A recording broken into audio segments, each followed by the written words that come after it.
जय हिंद दोस्तों। हम लोग हिंदी पढ़ रहे हैं।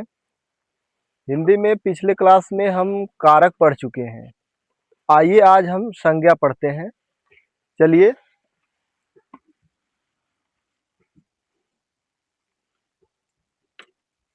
संज्ञा।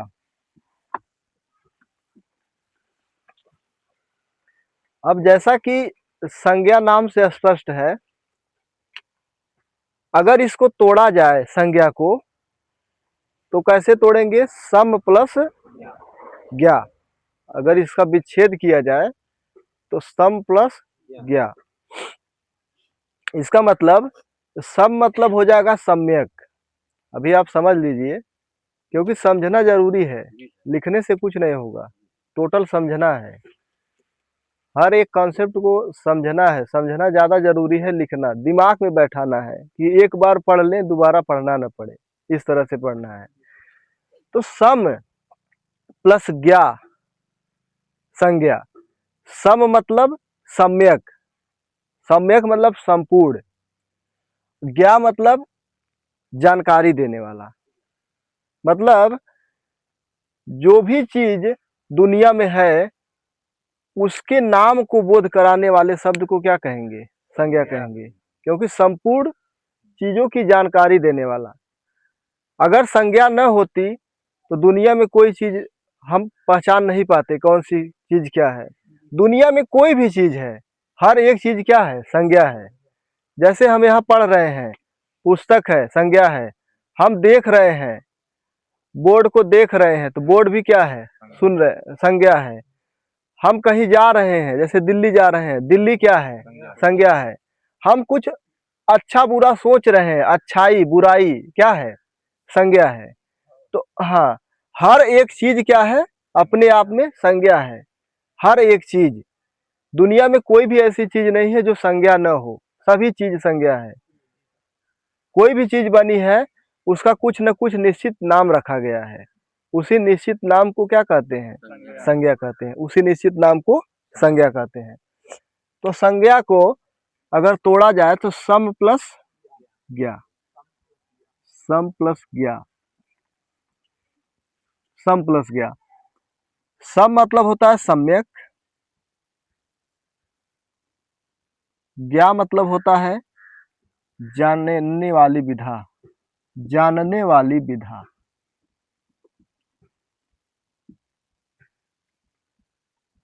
सम्यक जानने वाली विधा क्या है? संज्ञा है। सम्यक जानने वाली विधा संज्ञा है। मतलब दुनिया का कोई भी चीज है उसका कुछ न कुछ, उसको कैसे हम जानेंगे, कुछ न कुछ उसका नाम होगा, वही क्या है? संज्ञा है। तो दुनिया में क्या क्या चीज हो सकता है? दुनिया में चार चीज हो सकता है। या तो व्यक्ति हो सकते हैं, उनकी जाति हो सकती है, और हम कहीं जा रहे हैं तो क्या हो सकता है? स्थान हो सकता है। हम कहीं जा रहे हैं तो वो स्थान हो सकता है। और सजीव चीज है तो जैसे पशु मनुष्य इस तरह से हो सकते हैं। अगर निर्जीव है तो कोई वस्तु हो सकती है। तो व्यक्ति हो सकता है जो सजीव होगा, वस्तु हो सकता है, स्थान हो सकता है, और हम अगर कुछ सोच रहे हैं, कुछ सुन रहे हैं, कुछ महसूस कर रहे हैं तो भाव हो सकता है। चार ही चीज हो सकता है दुनिया में, इसके अलावा कुछ नहीं। व्यक्ति हो सकता है, कहीं जा रहे हैं तो स्थान हो सकता है, और कोई वस्तु हम खा रहे हैं, पी रहे हैं, पहन रहे हैं तो वस्तु हो सकती है, और कहीं हम कुछ हम सोच रहे हैं, अच्छा बुरा भला सोच रहे हैं तो क्या हो सकता है? भाव हो सकता है। तो सम्यक, सम्यक में क्या क्या आ जाएगा? अब अगर परिभाषा बनाना चाहें तो परिभाषा क्या होगा?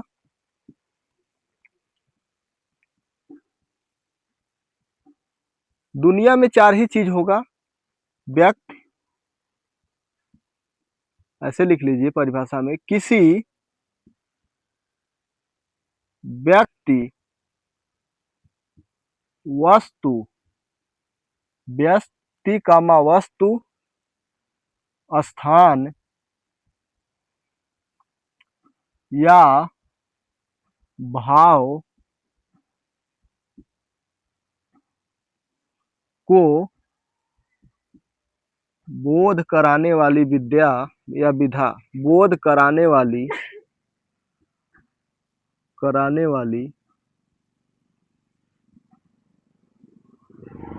विधा संज्ञा है।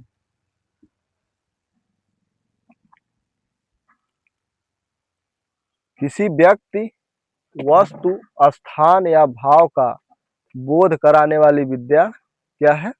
संज्ञा है।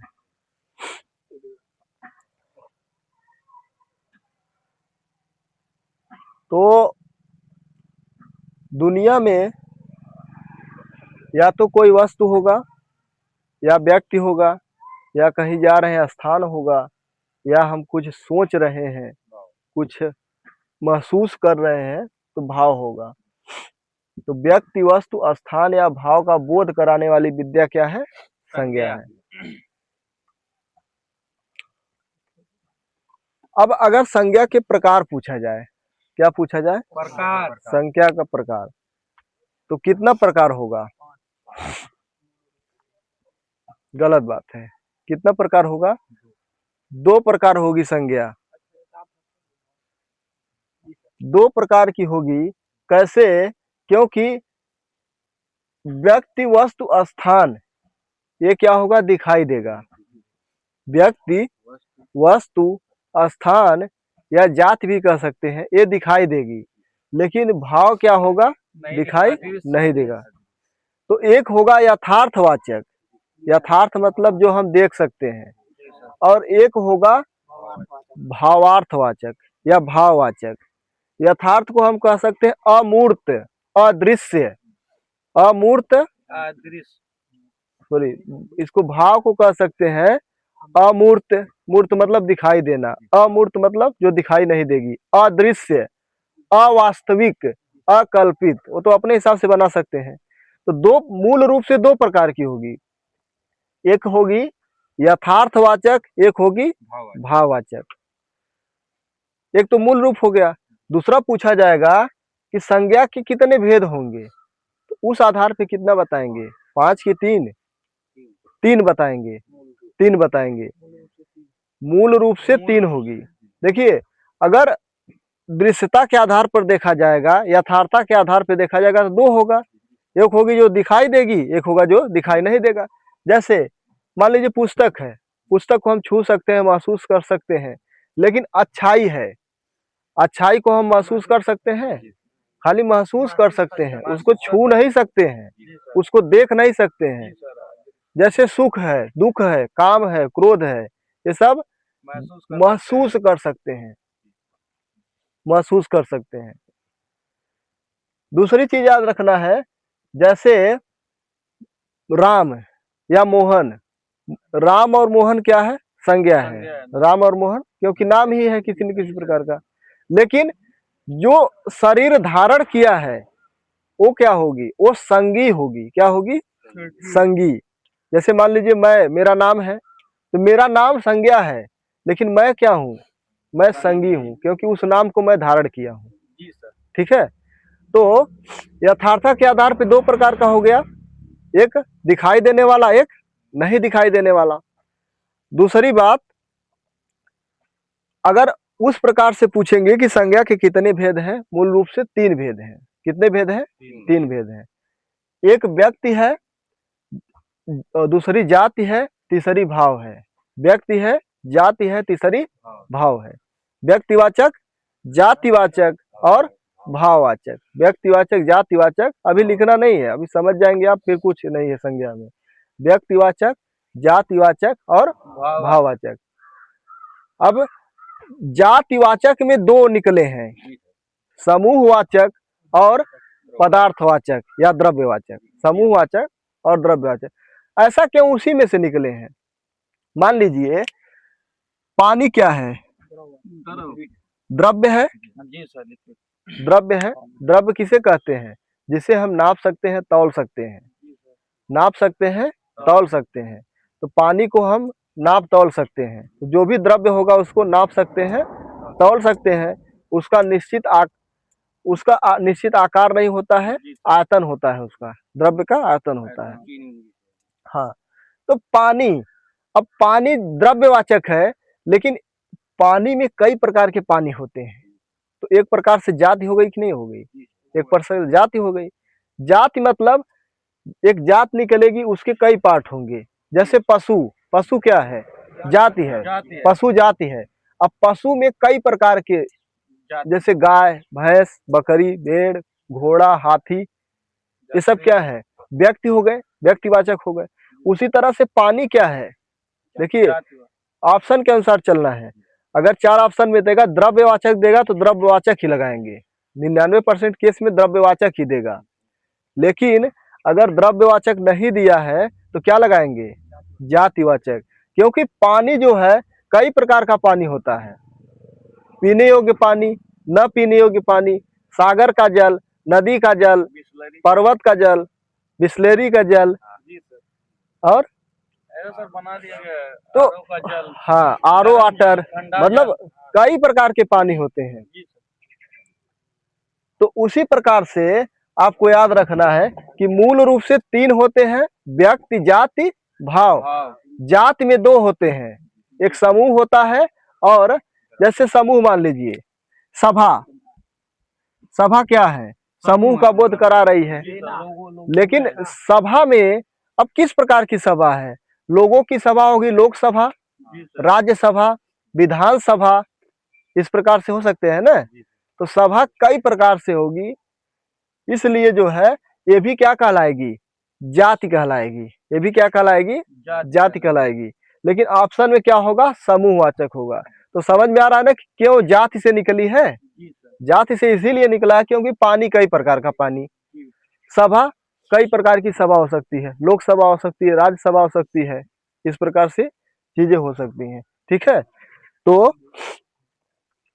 अब जो है वो लिखिए संज्ञा के भेद। हाँ, संज्ञा के भेद।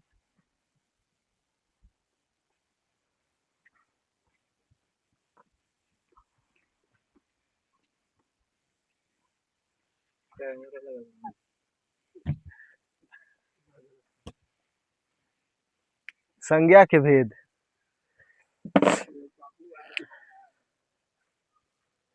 संज्ञा के भेद लिख लीजिए।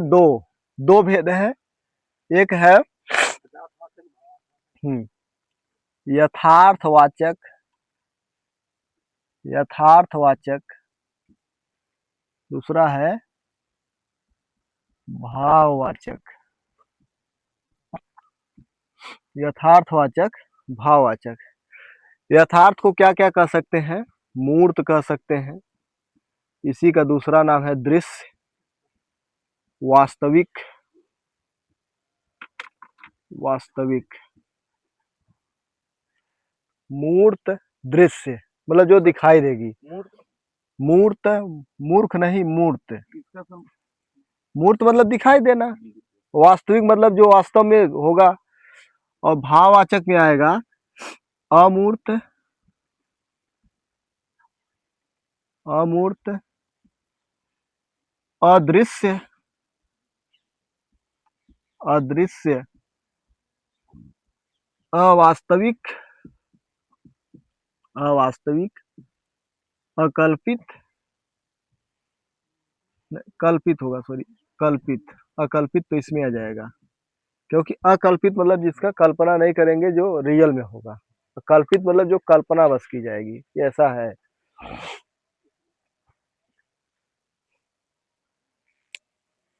इसमें 4 होंगे, व्यक्तिवाचक,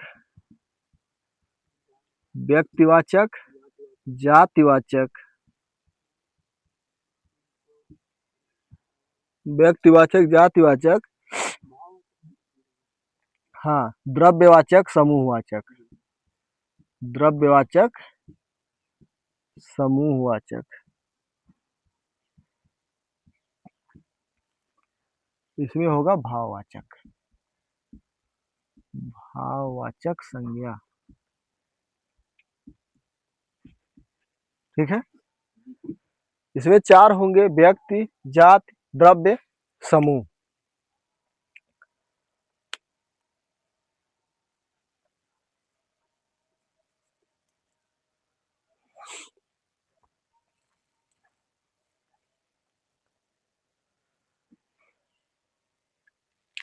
व्यक्ति जात, द्रव्य और समूह, समूह, अच्छा। और भाववाचक में होगी भाववाचक, भाववाचक में होगी भाववाचक।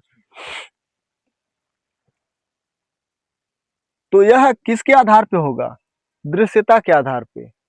दृश्यता के आधार पे दो प्रकार का हो गया, एक यथार्थ होगा जो दिखाई देगा, एक भाववाचक हुआ जो दिखाई नहीं देगा, बस क्या कर सकते हैं, कल्पना कर सकते हैं। अब आगे लिख लीजिए मूल रूप से संज्ञा के भेद। इसको आगे लिख सकते हैं, इसमें दृश्यता के आधार पे था ये, दृश्यता के आधार पर।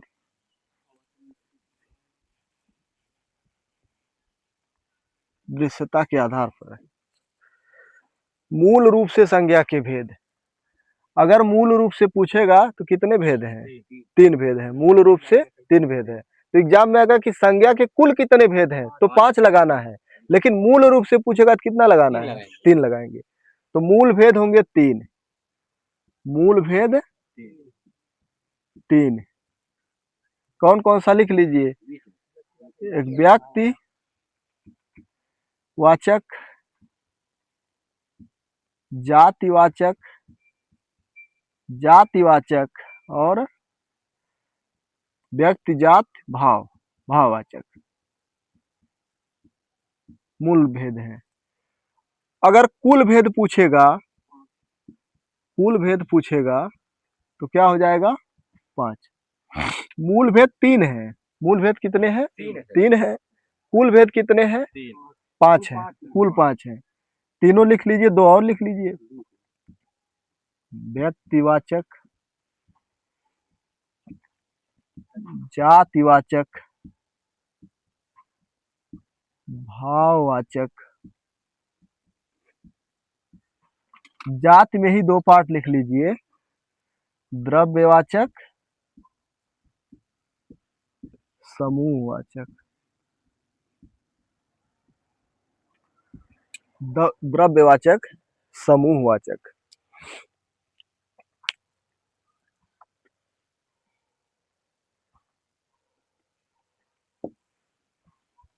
दो बढ़ा लेना है। अब पहला लिखिए व्यक्तिवाचक।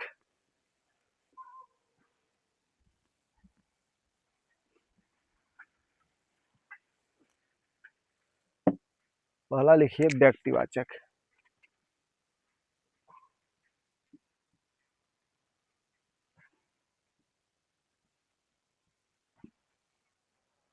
पहला क्या है? व्यक्तिवाचक। देखिए संज्ञा 3 ही है, मूल रूप से कितनी है? 3 ही है। व्यक्ति, जाति और क्या है? भाव है। व्यक्ति, जाति और भाव। तो भाववाचक तो क्लियर हो जाता है, कहीं भाववाचक का उदाहरण दिया रहता है तो क्लियर रहता है कि भाववाचक है। जो महसूस करते हैं खाली वो भाववाचक होती है। अब ध्यान से समझिए, समझने वाली बात है कि ऑप्शन में व्यक्ति देगा, जाति देगा और भाव देगा, द्रव्य देगा। तो द्रव्य और समूह भी क्लियर हो जाता है एग्जाम में, क्योंकि द्रव्य जो है वो कोई ना कोई पदार्थ होगा, उसको क्लियर कर लेंगे। और समूह भी जत्था, दल, सभा, गण, इस तरह से क्या है, ये समूह का बोध कराता है। दर्जन हो गया, किलो हो गया, ये सब क्या है? समूह का बोध करा रहा है, वो भी क्लियर होता है। व्यक्ति और जाति में कंफ्यूजन रहता है। किसमें कंफ्यूजन रहता है? व्यक्ति और जाति में। तो आज के बाद आपका कंफ्यूजन कभी नहीं रहेगा, खत्म हो जाएगा, गारंटी है। अब देखिए,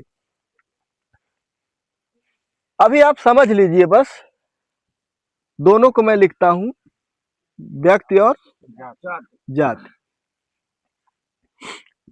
पहली बात, व्यक्तिवाचक संज्ञा क्या होती है? व्यक्तिवाचक संज्ञा अनित्य होती है। अनित्य मतलब, अनित्य का मतलब है जो खत्म हो सकती है। देखिए मेरे समझाने का तरीका अलग है, जो परिभाषा है हट के बता रहा हूं कि एग्जाम में काम करे सीधे सीधे। व्यक्तिवाचक संज्ञा क्या होती है? अनित्य होती है, जो खत्म हो सकती है। जातिवाचक संज्ञा क्या है? नित्य होती है, जो कभी खत्म नहीं होगी। जैसे जैसे मान लीजिए पुस्तक, क्या है? पुस्तक। या सबसे सिंपल उदाहरण लेते हैं, मनुष्य, सॉरी, मनुष्य जो है, मनुष्य, और उसका नाम लिख ले, मान लीजिए मोहन, या मान लीजिए कमल लिख लेते हैं, कमल। किसी मनुष्य का नाम क्या है? कमल है। कमल फूल नहीं है, कमल मनुष्य का नाम है। देखिए, जब तक पृथ्वी पर अस्तित्व है मनुष्य तो रहेंगे ही, लेकिन कमल क्या है? कमल मिट सकता है, कमल मिट सकता है, लेकिन मनुष्य का अस्तित्व नहीं खत्म होगा। जैसे पर्वत, पर्वत का अस्तित्व कभी नहीं खत्म होगा, लेकिन पर्वत के जो नाम है, जैसे हिमालय है, अरावली है, कल्पना करना असंभव है, लेकिन हो सकता है कभी निरंतर काल में हो सकता है कि हिमालय का नाम दूसरा हो जाए, खत्म हो जाए। तो पहला पॉइंट क्या समझना है? पहला पॉइंट क्या है? जैसे अरावली खत्म हो रहा है ना। जैसे एक नदी थी सरस्वती, पहले थी, उसका अस्तित्व क्या हो गया? खत्म हो गया।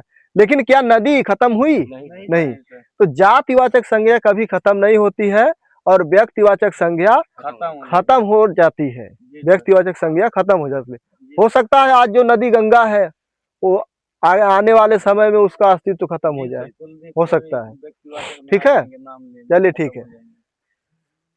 दूसरी बात, एक पॉइंट ऐसे पकड़ लेंगे कि जो हमेशा रहेगी वो क्या होगी? जातिवाचक रहेगी। जैसे पशु, पशु क्या है? जाति है, और उसका नाम ले लें गाय, गाय क्या है? व्यक्ति है, व्यक्ति है। हो सकता है गाय खत्म हो जाए, जैसे डायनासोर थे, पशु थे, डायनासोर खत्म हो गए। तो डायनासोर खत्म हो सकते हैं, लेकिन पशु नहीं खत्म हो सकते हैं। अगर पृथ्वी बची है तो पशु जरूर रहेंगे, मनुष्य जरूर रहेंगे, पर्वत जरूर रहेंगे, नदी जरूर रहेगी। इसी तो संसार का निर्माण हुआ है। तो पहला पॉइंट ये हो गया। दूसरा पॉइंट क्या है? व्यक्तिवाचक संज्ञा सदैव एक वचन होती है। इससे भी आप पकड़ सकते हैं। व्यक्तिवाचक संज्ञा क्या होती है? सदैव एक वचन होती है। जैसे कमल, अगर किसी का नाम है तो कमले नहीं लिख सकते हैं, कमलों नहीं लिख सकते हैं। पुस्तक, जैसे पुस्तक में रामायण है, रामायणों रामायणी नहीं लिख सकते हैं, रामायणों नहीं लिख सकते हैं, लेकिन पुस्तक पुस्तकें लिख सकते हैं। तो दूसरा पॉइंट क्या है? व्यक्तिवाचक संज्ञा सदैव किसमें होगी? एक वचन में होगी। और जातिवाचक संज्ञा क्या होगी? बहुवचन में बनाई जा सकती है, बहुवचन में बनाई जा सकती है। दूसरा पॉइंट हो गया। पहला पॉइंट कैसे पकड़ेंगे? यह क्या होती? अनित्य होती है, खत्म हो सकती है, यह खत्म नहीं होगी। दूसरा पॉइंट, यह सदैव एक वचन होगा, यह एक वचन बहुवचन दोनों रूपों में होगा। दूसरा पॉइंट हो गया। तीसरा पॉइंट क्या होगा? व्यक्तिवाचक अनंत होते हैं, लेकिन जातिवाचक क्या होगी? एक ही होगी। मनुष्य एक ही है, लेकिन मनुष्य की जो नाम है अनेकों नाम है, अनेकों नाम है। मनुष्य की अनेकों प्रजातियां हैं। पशु एक ही है, लेकिन पशु की अनेकों प्रजातियां हैं, है कि नहीं है? समझ में आ रहा है ना? व्यक्तिवाचक एक ही होगी, तभी तो एक वचन है। जातिवाचक अनेकों होगी, उल्टा बोल दिए। जातिवाचक एक ही होगी और व्यक्तिवाचक अनंत होगी, व्यक्तिवाचक अनंत होगी। व्यक्तिवाचक सर्वथा, सदैव, बहुधा अर्थहीन होती है। क्या होती है?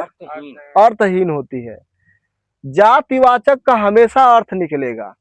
जातिवाचक का क्या होगा? हमेशा अर्थ निकलेगा। जैसे व्यक्तिवाचक में मोहन, किसी का नाम मोहन रख दिया, मोहन रखने से क्या वो मोहन हो गया? मोहन का अर्थ क्या है? जो किसी का मन मोहता हो, किसी के मन को मोह लेता हो। और कोई ऐसा व्यक्ति है जो कुरूप सा है, उसका नाम मोहन रख दिया जाए, पता चले किसी को ना आकर्षित कर पाए। समझ में आ रहा है ना? तो यह अर्थहीन होगा। लेकिन जाति, मनुष्य, मनु का रूप है, मनु से ही जन्मे जो है वो क्या है? मनुष्य है, मनु से ही निकले हैं। इसी तरह से जातिवाचक का क्या होगा? अर्थ निकलेगा, और व्यक्तिवाचक का अर्थ नहीं निकलेगा। तो इसमें से कोई भी आप एक निकालेंगे तो सबसे आसान क्या है? एक वचन बहुवचन देख लीजिए। जहाँ कंफ्यूजन होता है कि अदृश्य अदृश्य, दृश्य अदृश्य नहीं, इसमें तो दोनों दृश्य हैं। व्यक्ति और जाति में कहाँ दृश्य दृश्य होगा, इसमें तो दोनों है। दिख रहा है दोनों। तो क्या क्या क्या पॉइंट याद रखेंगे? पहला वाला एक वचन होगा सर। एक वचन बहुवचन से पकड़ लीजिए। जी सर। दुनिया में जो अकेला होगा वो जाति होगी, जी सर। उसके कई नाम होंगे वो व्यक्ति होगा। और इसका अर्थ निकलता है, इसका अर्थ नहीं निकलता है। इस तरह से आप पॉइंट को याद कर लीजिए, इसको लिख लिया जाए। व्यक्तिवाचक, व्यक्तिवाचक का परिभाषा नोट करिए। व्यक्तिवाचक